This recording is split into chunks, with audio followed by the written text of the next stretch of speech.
Kumakalat ngayon ang balita sa napipintong pagbabalik ni Vice Ganda sa noontime show na It's Showtime matapos ang ilang araw ng kanyang pagkawala sa programa. Maraming tagahanga ang agad nakapansin sa kanyang absence dahilan upang maging mainit na paksa ito sa social media at magdulot ng sari-saring espekulasyon tungkol sa kanyang kalagayan at posibleng dahilan ng pagliban.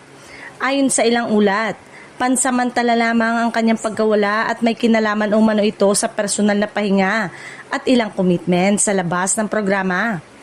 Kilala si Vice Ganda bilang isa sa mga pangunahing haligi ng It's Showtime, kaya naman hindi maiwasan ng mga manonood na hanapin ang kanyang presensya sa bawat episode at segment ng naturang programa.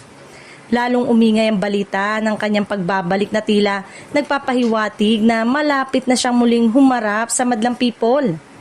Marami ang nakarelate at natuwa dahil tila binibitin pa niya ang kanyang fans sa tanong kung miss ba siya ng mga ito. Samantala, patuloy namang umaarangkada ang ABS-CBN noontime show kahit pansamantala siyang wala.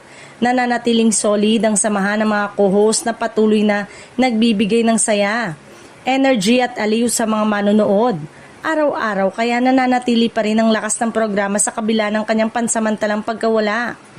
Para sa maraming fans, hindi kumpleto ang It's Showtime kung wala si Vice Ganda na kilala sa kanyang mabilis na banat, komedya at mga makahulugang pahayag na kadalasang tumatago sa masa.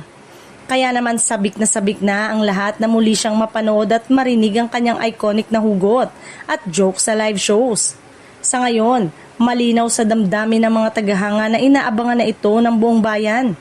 Asahan na sa kanyang pagbabalik ay muling mag-iingay ang studio at social media dahil siguradong dala niya ang panibagong sigla at saya para sa madlang people.